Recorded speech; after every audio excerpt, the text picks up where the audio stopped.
Creative Brain Candy by creators for creators.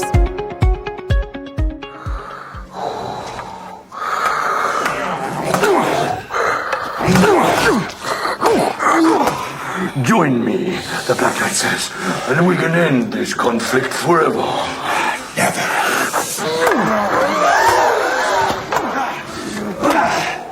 I'll never join you, the White Knight says. You killed my father.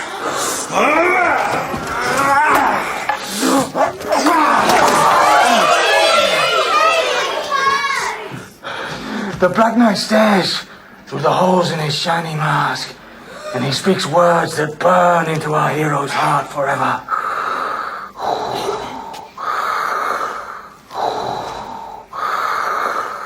I am your father.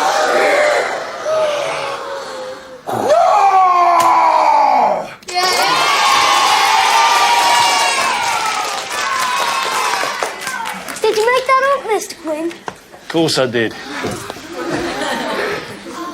All right, kids. Time for bed. Tomorrow, no. Prayers first. Tomorrow. Prayers first.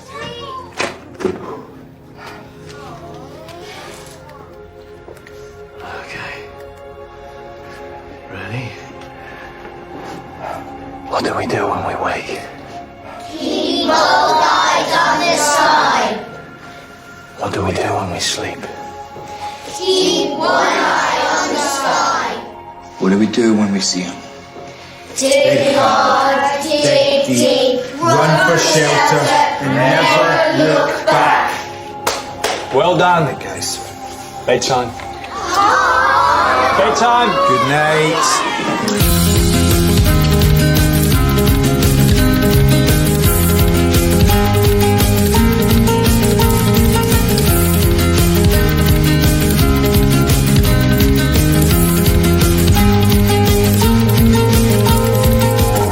Hi, everyone, and welcome to Smoking and Drinking in Space. This is a sci-fi podcast from a couple guys who think they know sci-fi.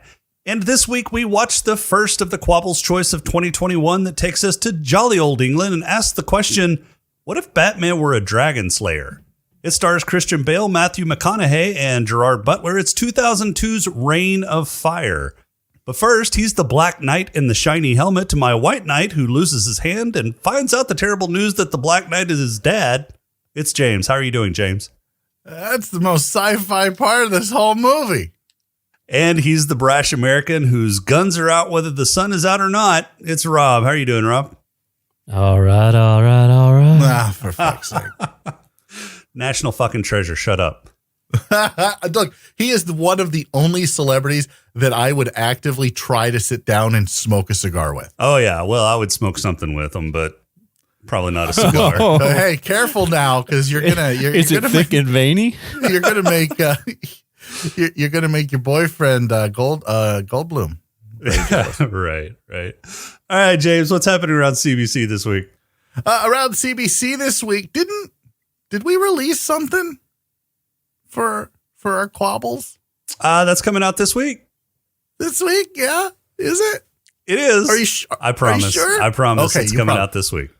If you somehow throw us a couple of nickels here at Smoking and Drinking in Space, you will be treated to a brand new show that is designed specifically to piss Jason off and make you, the listener who supports us, very happy.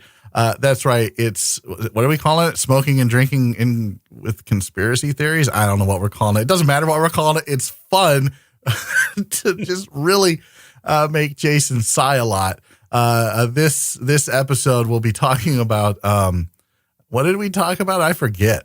Ghosts. You were the one That's that right, we did. presented this one. I was the one who presented. We talked about ghosts. The format is we each have to present a conspiracy theory to the other two and try to convince them that they are real. I tried, spoiler, unsuccessfully to convince them that ghosts are real. I think Rob might believe, but all you have to do is tell Rob that ghosts love fudge rounds and he's in. yeah, it doesn't take a lot. So if you throw us a couple of nickels, it doesn't take a lot. You too can listen to this shit show every month where Jason sighs a lot and gets upset, and then I laugh at him and Rob. I don't know what Rob does the whole episode. It's pretty similar to what Rob does on this episode. Look up on this podcast. Yeah. pictures of hot chicks. Did you post pictures of hot chicks right now? Well, yeah. So there you go. You know what? And while you're on the internet, giving us a couple of nickels so you can listen to these episodes, go to creatorbraincandy.com. Check out the great family of podcasts we have there. If you're interested in becoming a podcaster, or if you know people who are, send them there. Have them click the apply button. We're still looking for a couple of podcasters for a gaming podcast, Bad Gamers Anonymous. You might be familiar with it. You might not. It doesn't matter. That's what we're doing. And that's all that's going on around CBC this week. All right, Rob, you got any news for us this week?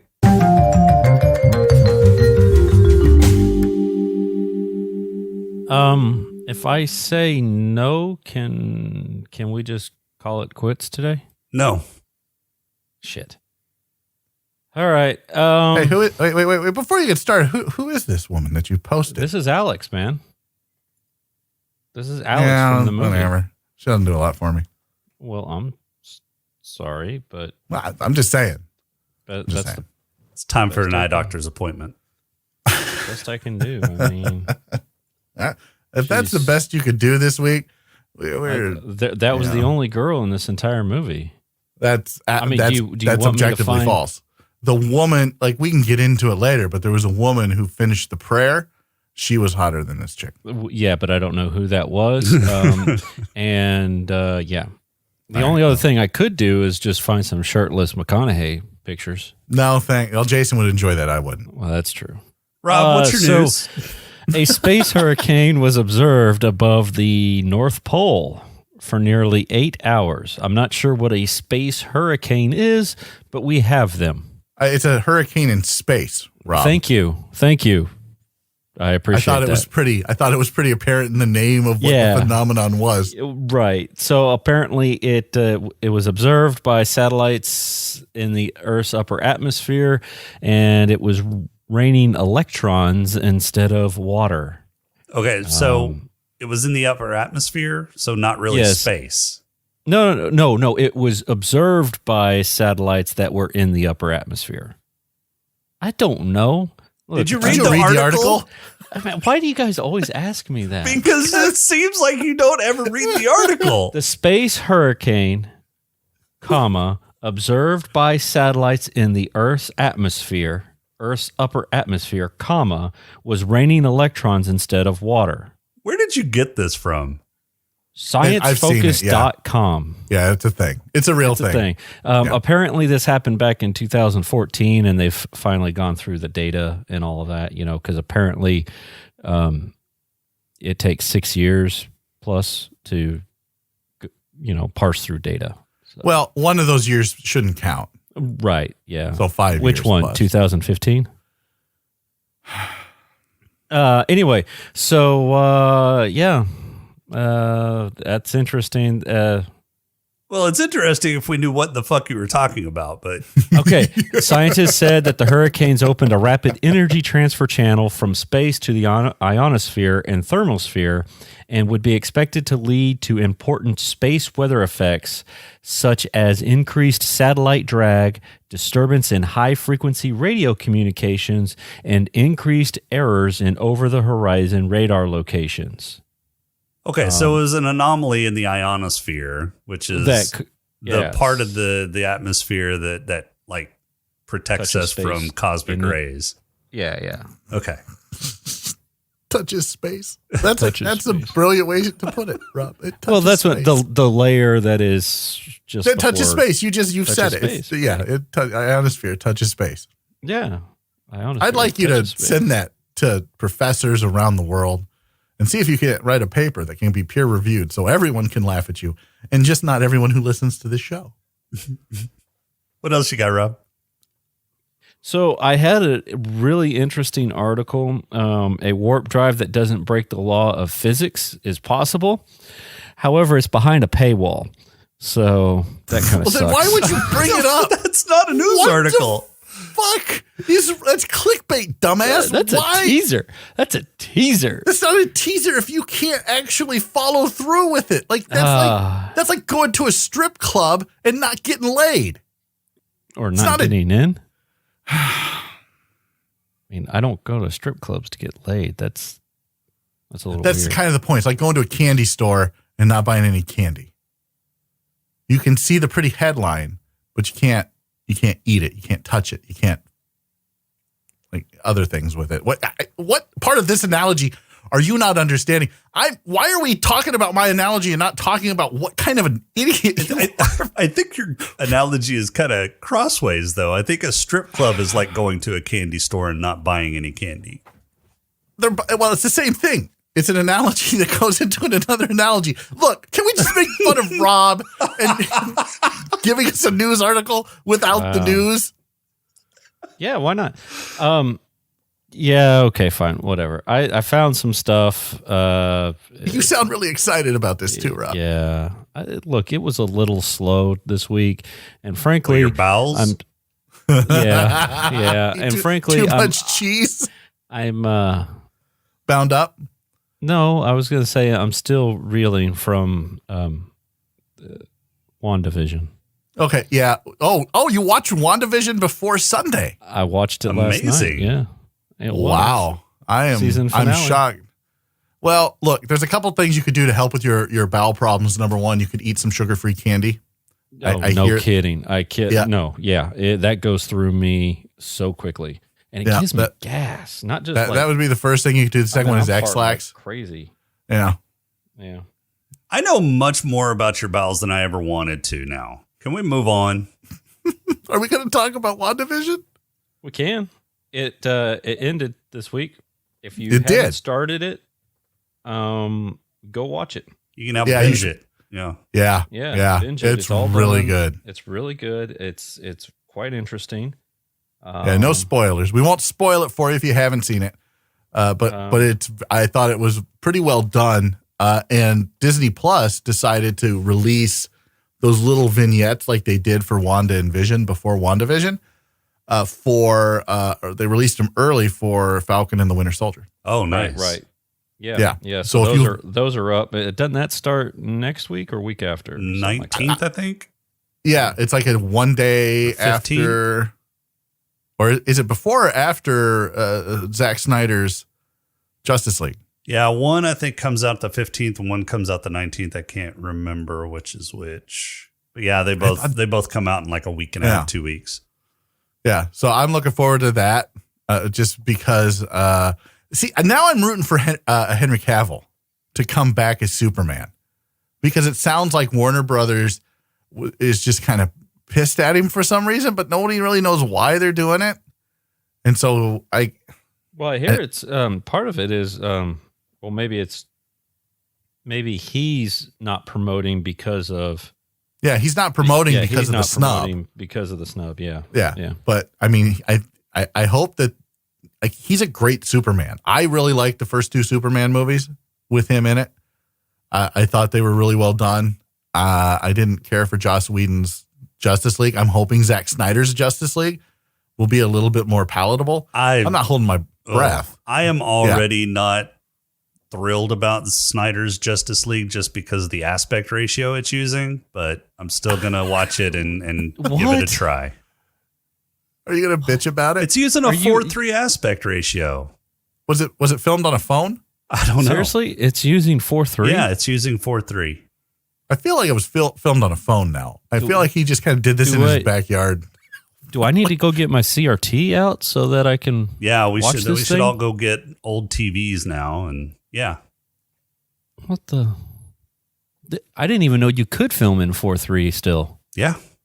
Yeah. I thought it was like physically impossible. Like the cameras would like explode or something.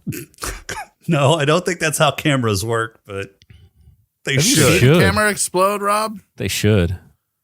They should be like, what is this shit? That's weird. All right. You got any more news for us? No. He didn't have news to begin with. I didn't really have news this week. Look, I failed miserably. Yeah, you did.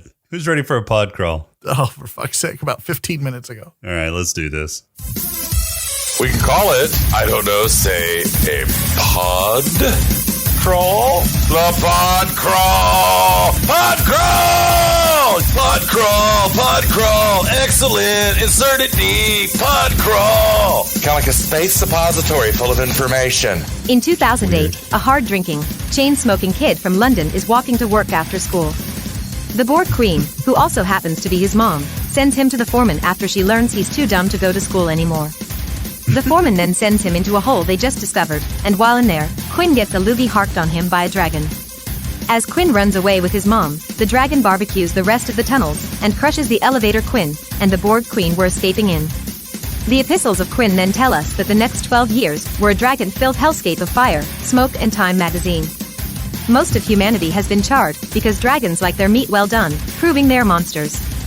It's 2020 now, and Quinn has set up a modest community who are quarantining in a castle outside of London, but from dragons and not cornumidia.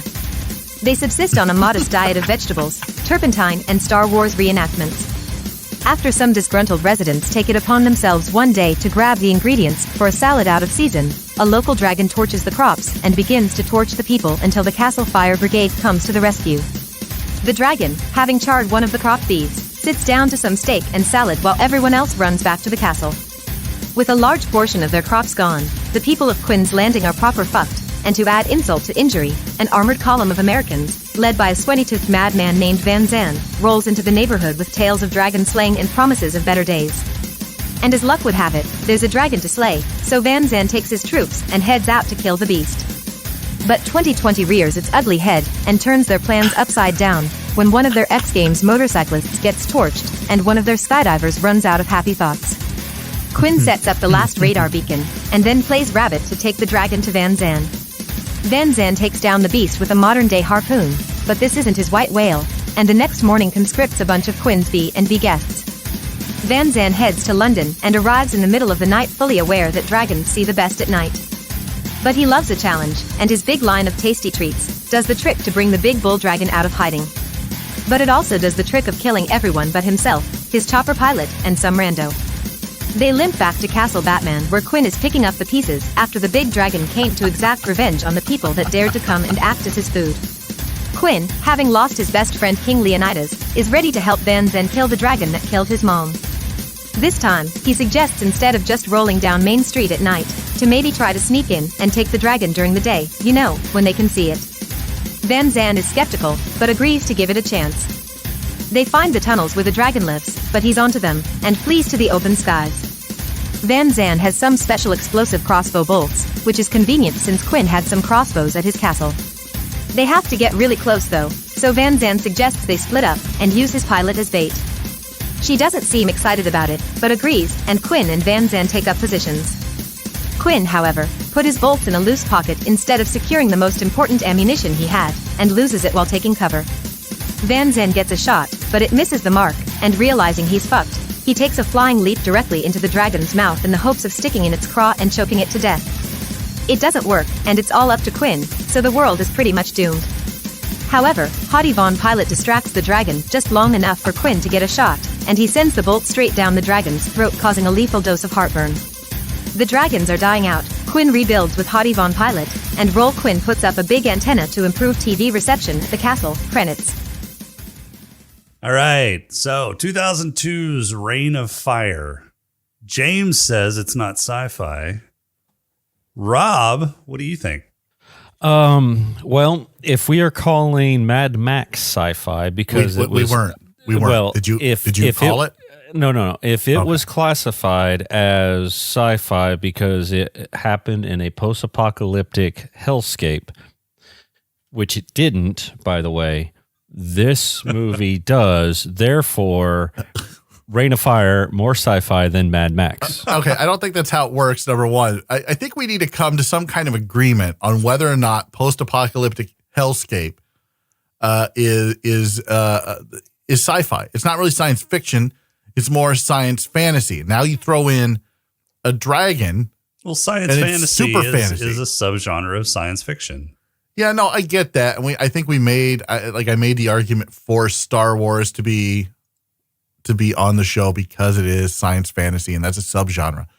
But this didn't have any of the, again, I'm going to go back to the elements that when people generally think of sci-fi, this has none of that. I mean, it literally doesn't. These people were practically in the Stone Age. They weren't. It was more of the in like the very early days of the Industrial Age. But they as hell had unlimited power. They had unlimited power. They had unlimited bullets. No, they didn't have unlimited bullets. They ran out of bullets. Did they? Yeah, they turned over their British ammo stash, and like half a dozen bullets came out. So it's just not sci-fi. It's not. There's nothing about this unless you're going to say post-apocalyptic hellscapes are sci-fi. I don't see it. So I just absolutely don't see it. There's a couple things that I could think of that you could point to this being sci-fi. First, it is post-apocalyptic, and that is a subgenre of sci-fi. But second, they're trying to explain that dragons are actual things, and the reason being they're biological things. They're the ones that killed out the dinosaurs way back when. And they're trying to give, science fiction-y explanations for how dragons exist and how their fire breathing exists, which there's actual creatures on Earth now that have similar kind of dual chemical pockets that once combined create an additional chemical that they use for defense. Right. Yeah. No, the bombardier beetle being one of them. Yeah. No. And fine.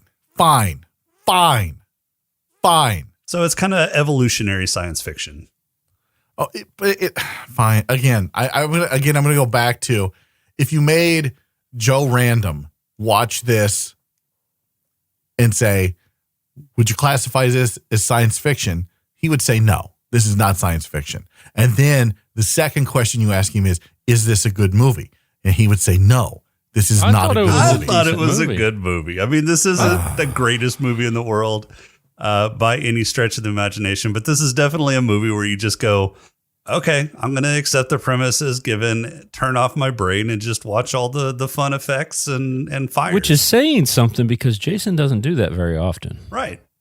He only did this because Matthew McConaughey is in it. I enjoy Matthew McConaughey. I think he's a good actor. I do too. I've enjoyed, pretty much all the movies that I've seen him in. I think he would be a fun guy to hang out with. And that's something I rarely say about any kind of celebrity. But, I've seen him in interviews, and he's very active in the Austin community, especially the UT community, and does quite a bit of charitable work too. So, I mean, he seems like a decent hang.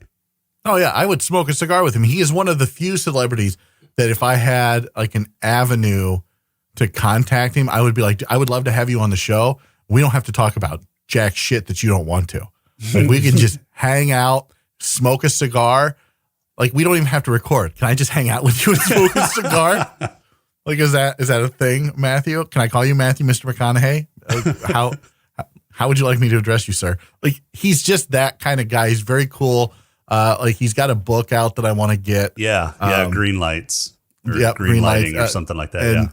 Yeah. So he seems like a very down to earth guy that when you catch him in his element, when you talk about sports, when you talk about things he's passionate about, like he'll engage you. But if you're I don't think he likes to be treated like a celebrity, right? Right. Probably not a lot. Yeah. I mean, I don't know of anybody who wouldn't like to be treated like a celebrity a little bit, but. Well, sure, but he's not the type of a celebrity that I would fanboy over. No, like if I met him. I mean, I don't fanboy over anybody, but I do. I mean, they usually have very nice rack. Of course. Long hair. And we've got a long list of restraining orders to prove it. That's right. 100%. Yeah. But I'd shake his hand and be like, because he is a great actor, and he was great in this movie. I think he played the character Van Sant. Oh yeah. Yeah. Like fantastically. Christian Bale. He had quite a bit of grunting. I think that was just part of the character. I mean, he was half fucking insane. Yeah. And it came across as he being half fucking insane. Yeah. Who knew McConaughey could get so freaking jacked? Oh. Yeah, he was. Oh, he's yeah. been jacked in most of his early movies. I think even some of the more recent movies like Magic Mike, he was fucking I was going to say Magic Mike. Yeah. Yeah. The guy's he's not swole, but he is jacked. He's got some arms on him. He's got some tone. He's got some definition. Like, you know, he's a sexy guy. He's a pretty man. And I mean that in the most complimentary way possible. He's a handsome man. Men want to be him, except Jason, and then you throw Jason in with the women who want to be with him. All right. Hey. What? I know he's no Jeff Goldblum, but you seem to have a little bit of a man crush on McConaughey. I mean, no. I like McConaughey a lot. I like his acting. I like his movies. I don't think I've got quite a man crush on him. Not Goldblum level. No. Okay. All right. Well, regardless, I didn't like this movie. I thought his acting was great. I thought it was great to see Alexander Siddig in it. I thought even Gerard Butler, I thought, did a good job. Christian Bale and his quote unquote son, whatever that actor's name was, I thought both of them were a little stiff. Jared, you talking about his adopted kid, or the guy that he found. Mauder. Yeah. I kept waiting for them to die because I was just like, please. I'd rather see. And then I thought they threw the woman in there, whatever her name was, just to have a woman in there. And that just seemed silly and pedestrian. Yeah, she didn't. She seemed to be more like background than anything else. She was used kind of like a prop into eye candy. But you could say it. She was used as eye candy. Well, yeah, not only eye candy, but as a prop. I mean, she was basically part of the fucking helicopter, except for a few parts where she had to kind of move the story along or give background exposition. And that's it. That's all they used her for was fucking a prop. And she wasn't really eye candy because they had her, I mean, in bulky clothing the entire time. Right. But you knew immediately, like, this is where I had like a problem with the relationship between her and Batman, is you knew immediately like they were going to get together because she was probing him about how he got his son. Right. And then you could tell she was enamored with him, that he took this 3-year-old in during a time when no one else could. And you're just like, oh, for fuck's sake. Really? Like, did she, like, as an actress, did you not read this script and go, I am literally nothing in this fucking movie except, you know, fuck bait for Christian Bale. Like, why am I, like, this is stupid. But I'm sure the check cleared. So I guess maybe I have the luxury to stand on my morals as what roles I would take and what roles I wouldn't take, because no one's offering me roles. Well, I mean, but is it morally ambiguous to accept this role, or is it just kind of? I don't know. As an artist though, right? Because actors are artists, and I definitely think that movies are art, and it's an expression of the artist, and how they portray their character it is an expression of art, and how, So as an artist, I don't know if I'd be able to sleep with myself at night. And I do every night. I'm sure whatever paycheck she got bought her a nice, comfortable bed that helps her sleep at night. Yeah, I suppose it could probably buy me more cigars. I'd probably take it. You can't fit any more cigars. It would buy me more storage. You can't buy any more storage. I hear there's a moratorium on storage. There is somehow there is a moratorium now on storage, and I don't understand where this came from. I'm having a conversation with the wife later, and hopefully rainbows shoot out of my dick again. And that moratorium is going to have to be some powerful rainbows. It's going to have to be some powerful rainbows.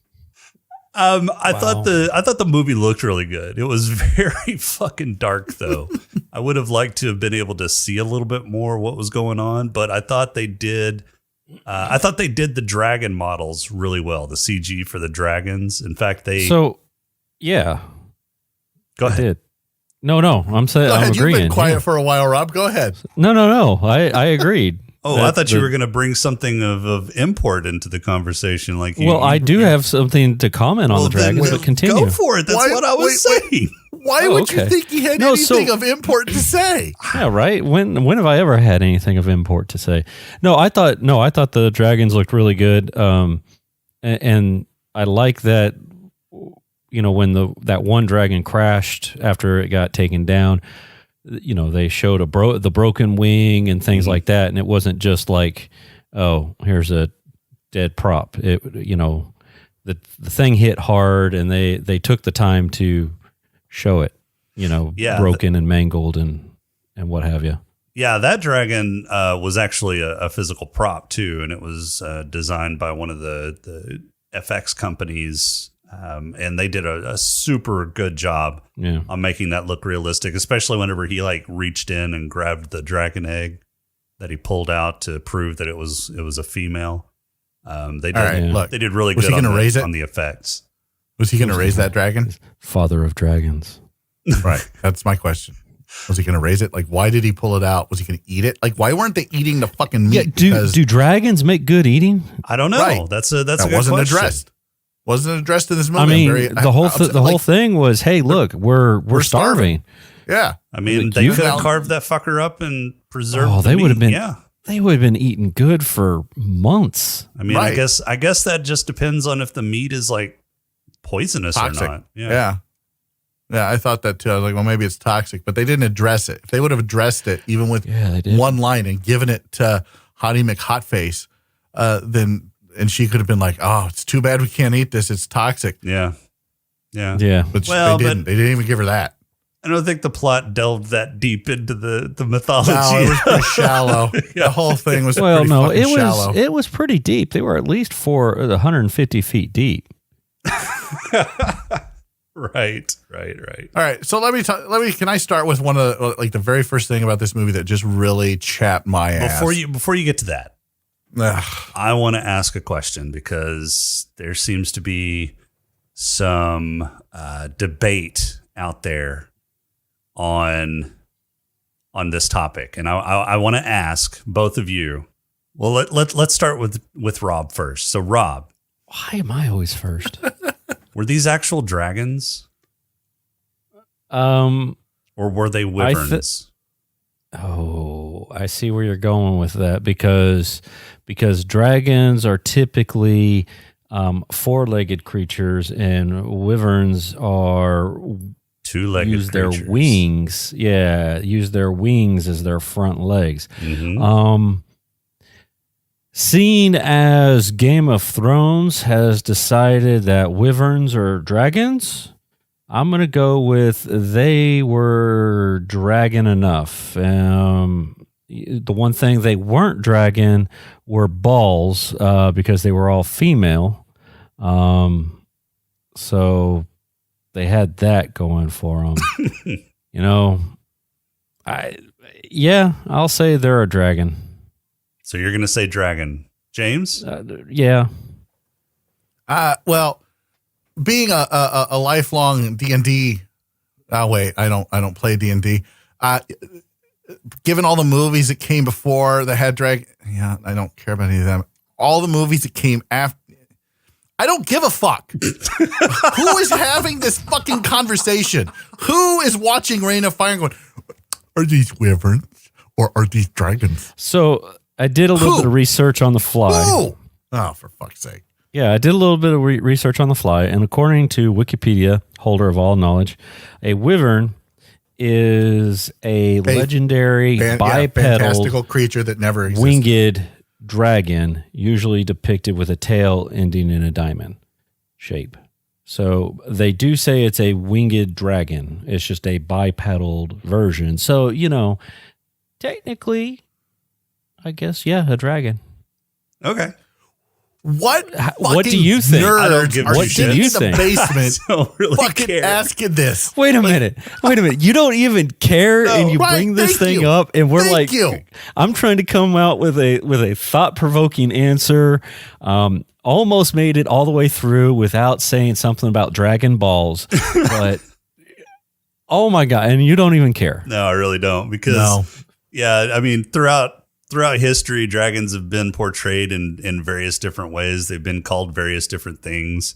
So to try and classify a specific depiction of a dragon as the definitive depiction of a dragon, you're never going to do it. What incel internet forum is debating this. Oh, there was a huge debate whenever the dragons were revealed in Game of Thrones on whether they were actual dragons or wyverns. This is what I'm going to do. All right. Because I feel sorry for all the assholes out there that are debating this.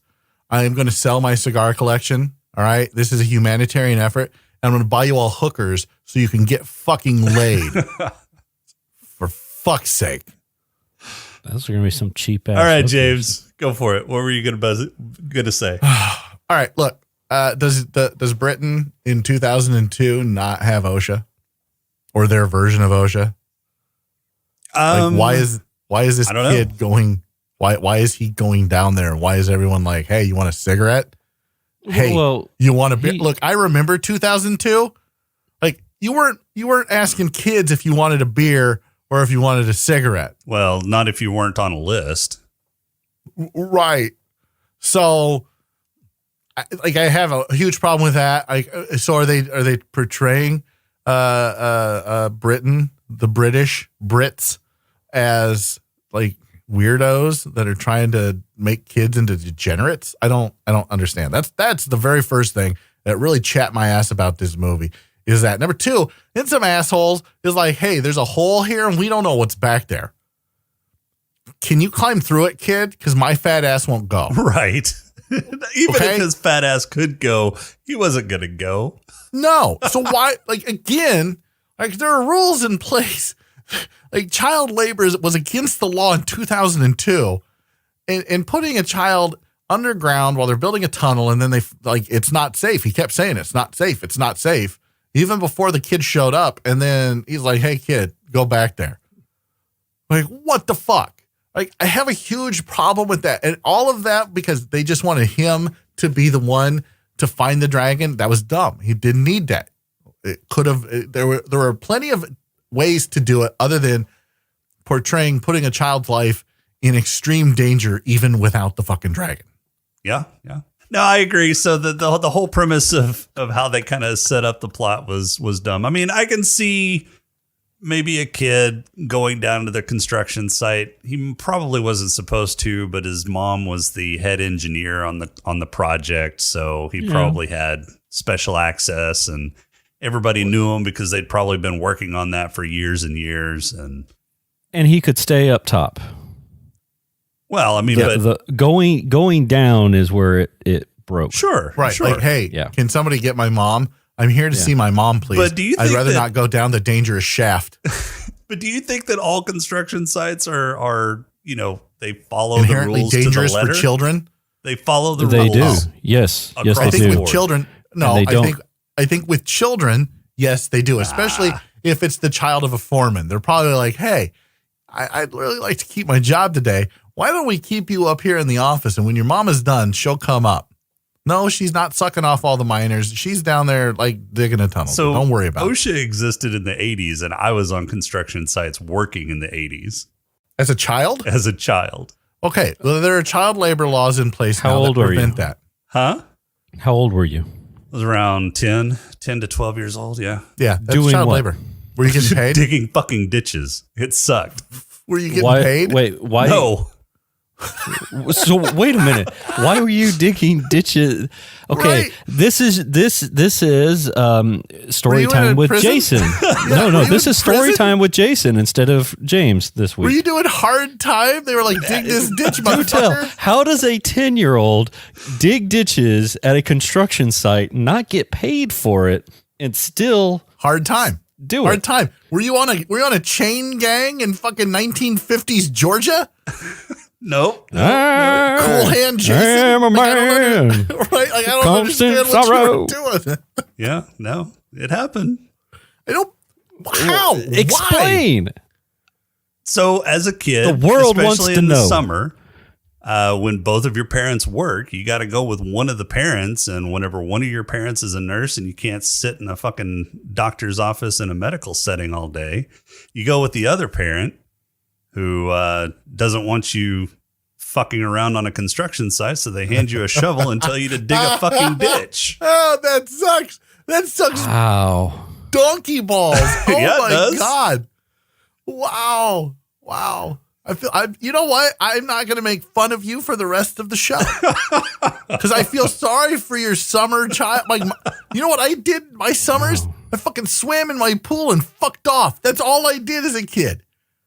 Must have been nice. It was very nice. It was amazing. I feel very sorry for you. And now, Rob, I'm sorry. You're going to get it doubly hard the rest of the day. And that's the first time anyone's ever told you that, I'm sure. It's just how I like it, doubly hard. Oh, my God. Oh, my God. Wow. So, you mentioned that terrible the disappointment. effects, We'll see you next week. So right. We're out. So we're done. You mentioned the effects and the CGI and all that, and I honestly I thought it held up, even to today's standards, with one exception. One exception. Not the castle part. When he was on the castle burning it down, that did not look good. Okay, it looked very fake. Very fake. I didn't notice that one near as bad as McConaughey up on the chimney about to shoot an arrow. You know what that reminded me of? Yeah, that bad. one. The first Deadpool. Bad. Yeah. The very first Deadpool. Weapon X Deadpool Weapon X. thing. Yeah, where he was up on the it reminded me of that. I'm like, oh, that's fucking terrible. Yeah. Yeah, that composition where they have them in front of probably a green screen, and it just didn't blend very well. Why? No. I mean, because it's you Matthew can't see fucking McConaughey, and he's a national treasure. If he and falls off a fucking silo, no, you don't even see him on a silo necessarily. It's not like panned out. I mean, it is a close up of him, and the background looks like shit. Get a fog machine and a cloudy day, and you can Well, they already used that trick earlier with the guys falling out of the sky, so they weren't going to use it again. I mean, a lot of the special effects look good because it was implied. Like, certainly you could see the dragon, and there were lots of places where you could see the dragons, but there were also a lot of places where the dragon was implied, whether by shadow, by just sound, by whatever. So it cut down on dragon sight. Right. It cut down on them having to spend a ton of money on always rendering a fucking dragon. Right. And I thought that was shot pretty well, to be honest with you. I thought they did a really good job of doing that. But there were some places where it was obvious that that's probably what they should have done instead of trying to CGI it. Like, there were like the big guy, I don't know, what are we fucking calling the giant dragon of stupid? That. Okay. Like, he just looked too big and bulky in some places, even at the end scene, or that end battle. Like, it didn't look right all the time. When he was up on the castle, burning it down, it didn't look right. But when he was... Yeah, I thought the scale that they were showing the dragon at on the castle versus when they were facing him face to face, I thought the scale was off, way off. But when that was just a tiny castle. I thought they did a really good job. It was a castle for ants. When he wiped out the army or whatever, like whatever he was wiping out, the line of soldiers in one line. Yeah, the line of soldiers that were going to go kill a dragon in the middle of the night. It's a dragon of uncanny, right? Yeah, it was uncanny eyesight. Yeah, that's number one. That was dumb to travel at night if they know that that's when their eyesight is the best. Number one. Number two. Well, maybe they were expecting to get to London at twilight. When a dragon's only form of offense, for the most part, like its major form of offense is, breathing fire in a straight line. Maybe don't put all of your troops in a straight line ever. Outside. Right. Ever. Well, and that brings me to my question. How the fuck did Van Zandt survive as long as he did? Because he was underneath. The guy was not, he's obviously a self-preservationist, but the guy was not a strategic genius, right? I mean, no. Even whenever he finally took down that first dragon, his plan was to set up those 3D beacons, which didn't go as planned. His plan was to launch the archangels, which didn't go as planned. I mean, none of his plans really panned out, and it always ended up in this kind of ad hoc, figure it out as we go along mode. And he ended up losing a ton of personnel every fucking time. How did they make it across the fucking ocean? That was my next gripe with the movie, is if they control the skies and there's still thousands of them around, how did they get across the fucking ocean with 2-engine plane, number one, with all that equipment? Makes zero sense. Number two, if Hollywood has taught us anything, if they've taught us anything, which I don't agree with this stereotype, I'm throwing that out there. I do not agree with it. But in any kind of post-apocalyptic, stressful, or wartime situation, if the person leading you sound like this, maybe find a different leader. That's all I'm saying. Like, when the good old boy from Kentucky had an epiphany, and I took down that motherfucking dragon. In the twilight. In the twilight, the magic hour.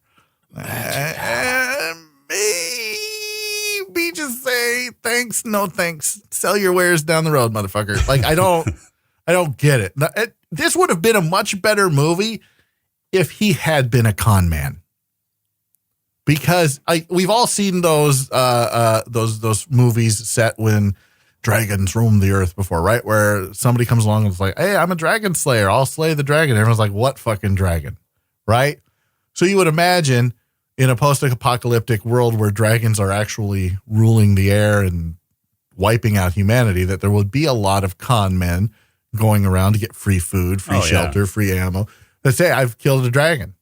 Right? It would have been better if Van Sant was one of those. Right. Selling he wasn't. Snake oil. Yeah. Yeah, but he wasn't. He was a fucking American, which is apparently worse than dragons in the post-apocalyptic future. Yes, I can see that. Yeah. God, I hate you so much. And he just was inept at everything he did except crossing the ocean. Like, he was even inept in the story that he told him. He's like, he came down twice and didn't take out the heart of our men. That's when I had that epiphany. It's like, I've lost a shit ton of people, but that's when I realized I could kill him because, you know, he's we were out in the open in the fields of Kansas. Yeah. Right. Out in the open. Can't differentiate, man, between the corn. Is there corn in Kansas? I think it's wheat. Yeah, I thought it was wheat too. Are you sure? Yes. I don't care. You know how I know? My dad ran into a cornfield one night. Did you not hear? He fell asleep at the wheel and the road moved and he didn't. Did he die? No, he just woke up. Then I don't care. I care even less now than what I did, but I don't care. You know, if he died, I would be like, other people can have story time. Yeah, but your story time sucks. It's like your news time. Your story time wasn't that great last time either. I have a great story about a guy named Taco if you want to hear it. I don't. I've got a question for you, James. Yeah. Thank goodness. Is Reign of Fire, this tale of dragons coming back, more sci-fi than 11/22/63?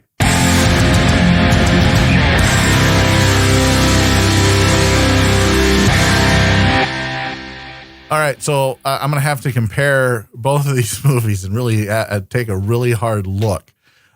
In one, there was a closet. In the other, there's dragons. Nope, 11/22/63, more sci-fi than Reign of Fire. Rob, you got a haiku for us this week?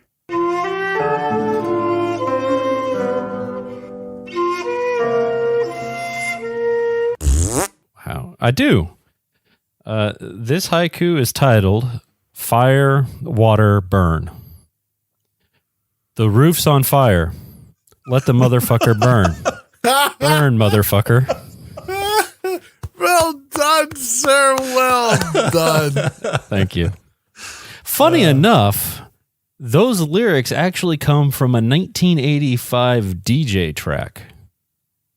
And then they've been resampled by Bloodhound Gang. I was going to say every cheerleader squad from California to New York.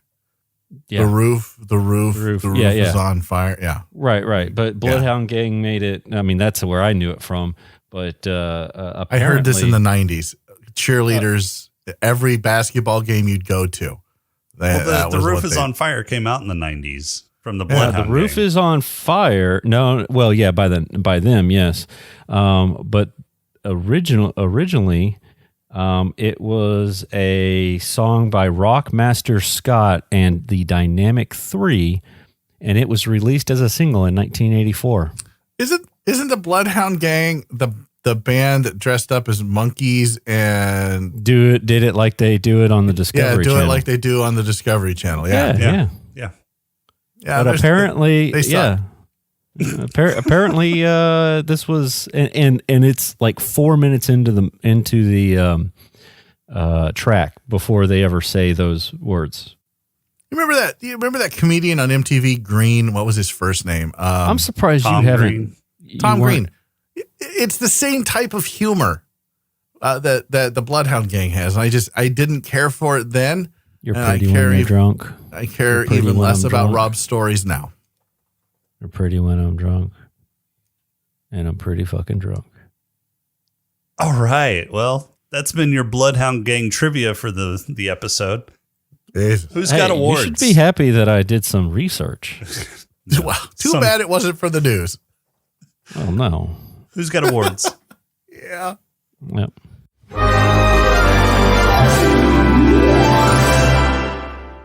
Rob, who's got your black lung? Earth.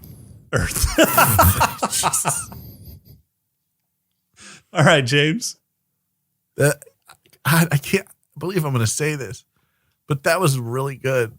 So I'm going to give Rob that one and just say Earth. Okay. You can't give it to McConaughey. I mean, all he was doing was chewing on the fucker. Right. I wanted to give it to McConaughey. I really did, but he had to have been smoking it at some point, though, because it got shorter and shorter as the movie went on.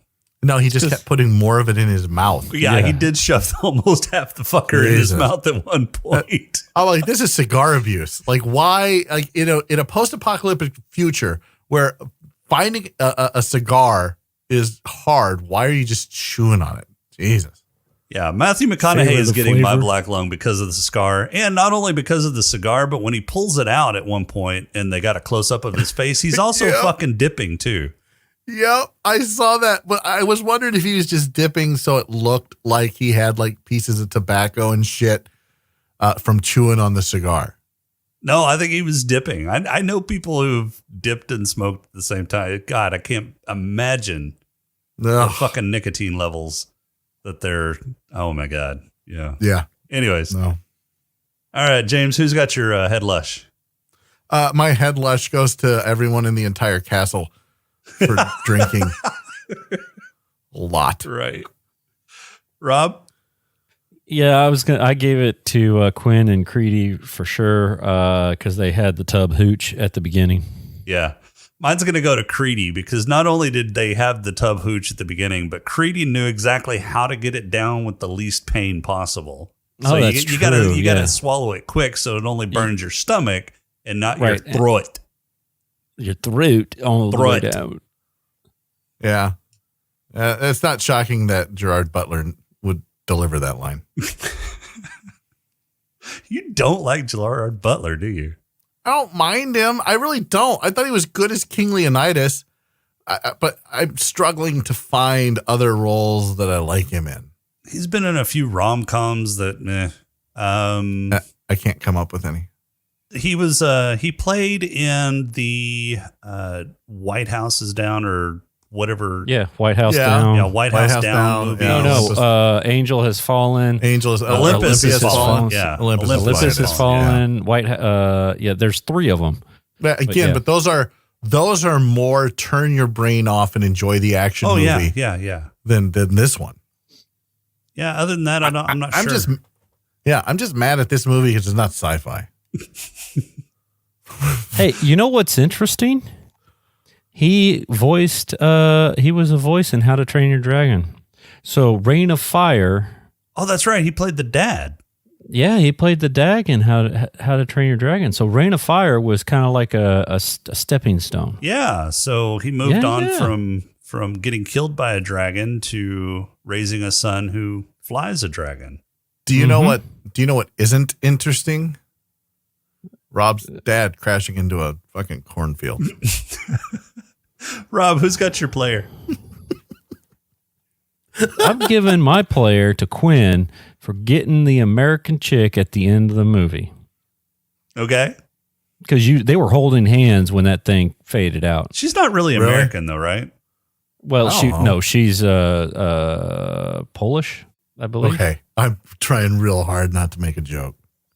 She was no Polish. Polish, Swedish. It was going to be a Pole joke, not so much a Polish joke. Well, she is a Polish, Swedish actress, singer, and I already model. have. I have too many restraining orders. Best known for her playing Natalia Simonovanov. You want to try that again? No. She played one of the Bond chicks in GoldenEye. Yeah, I mean, the accent came through in this movie a few times. Just saying. The hot chick in GoldenEye was the brunette. Just saying. The hot chick in GoldenEye. She was the. Oh no, she was Famke Janssen. Wasn't it Famke Janssen? Yeah, Famke. Famke Janssen. Whatever. All right, James, who's got your player? My player goes to the big giant stupid dragon for inseminating millions of eggs in literally what was apparently months. It wasn't like a slow thing. It was he found all these eggs. He's like the fucking Santa Claus of dragons. Yeah.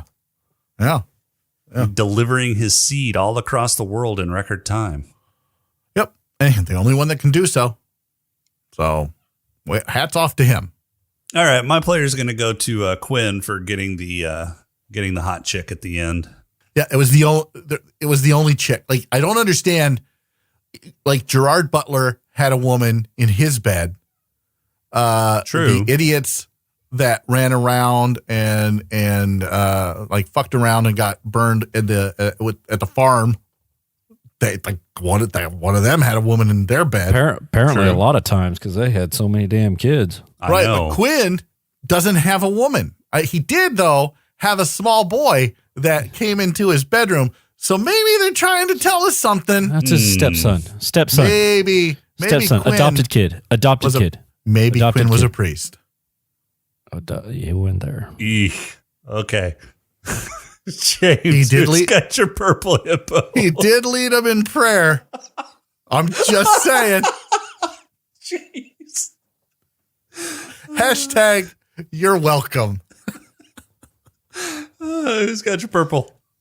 My purple hippo. Who recommended this movie? Star-Lord? Yep, Star-Lord. You get my fucking purple hippo award if you ever make me watch something so stupid again that's not sci-fi. Like, if it's dumb and sci-fi, fine. But this is just dumb and it's not sci-fi. Congratulations, Star-Lord. Hunt you down. I don't know what I'll do, but it won't be pleasant. Rob, who's got yours? I gave it to Van Zant for being dragon crazy. Yeah, mine's going to go to Van Zant, not because of his dragon craziness, but just because you blow your load at the top of this tower facing down a dragon and you miss your chance because of the dragon about to torch you at the same time. So and he you just jump at fucking embraces it. Leans into that fucking shit and jumps at the dragon with a big ass fucking axe. Which Quinn proceeded to pick up and use later on, apparently. He just to plow his fields. Fuck it. I'm fucked anyway. I'm going to try and take this bitch out. You know what, though? I respect that. I respect that. Like, you're fucked. There's nothing you can do. You know what? Lean into that and, like, try to do something. Like, I respect that. Way to go. Like, I like that. That was the only part of the movie where I was like, you know what? Goddamn. I hope that I have the fucking nuts to do that if I'm ever in a similar situation. Like, it's a no-win scenario. I'm going to die. I'm going to do my best to take a motherfucker out with me. I won't. I'll be sniveling in the corner crying and probably pissing myself and saying goodbye to Rob's mom. But I hope. All right. Well, that brings us to our movie for next week. Our next Quabble's choice for next week comes from T-Flu44. God damn it. No, it's Teflu. If you're from Canada. We're not. Are you from Canada? Oh, that's right. I'm not. I know how to pronounce it. T-Flu. Yeah, T-Flu. And this most definitely is sci-fi. Oh, thank sweet Jesus. It is the movie where the creator of a virtual reality called Oasis dies. He makes a posthumous challenge to all Oasis users to find his Easter egg, which will give the finder his fortune and control of his world. Directed by Steven Spielberg, it stars Ty Sheridan, Olivia Cook, and Ben Mendelsohn. It is 2018's Ready Player One. All right. A little bit of sci-fi, a little bit of BGA. And a lot of fucking nostalgia. This is Oh, what yeah. Tons of nostalgia. Dripping. Has anybody seen the movie yet? Dripping. Yep. Yes. Has anybody read the book? Yes. Nope. So there was a podcast in our previous lives that I had gone on a few times, and I had read the book so that I could be prepared for that, as well as watch the movie. It's not bad, I guess. I don't know. I'll talk about it next week. I mean, if you want to find out if I think it's good, great. Okay. I guess tune in next week. If you don't give a shit, well, you probably just figured out what I think of the movie. Yeah, funny enough, this is one of the exceptions where I've actually seen the movie before I read the book. So it'll But be you have read the interesting. book. Yeah, I have read the book. All right. It'll be interesting to watch the movie again after having read the book. So Which did you like better? I think I like the book better. He'll but tell you next week. We'll Well, find he already- out after you I were rewatch supposed to- the movie. All right, He's already let's told us. let's go back to it. Okay, so James, you ask which one do you like better? Rob, Jason you're not will directing say- one of your fucking bedroom movies, okay? Jason will say, "Well, I don't know. We'll have to find out next week." That's called a teaser to get them to come back, Jason. Yeah, Jason knows what a teaser is. He knows what a setup is. But all right, he we're not totally dealing with missed you. it. Podcast gold versus podcast soil. All right, Fuck it, I quit. Finally. Oh my God. it took forever. With that amazing revelation, that's all we've got for this week. Our intro and outro music is Welcome Home by Cambo, Podcrawl Music, it's Snack Mix by Fucking Machette. fudge round. If you like the show, please rate and review That's us all on it took. iTunes. That's You all can it took. leave us feedback on our Discord channel. God damn it. It's over. It's over. We'll see you next week. We'll see you next week. Just cut right there. Yeah, we're It's done. We're done. Great. Perfect.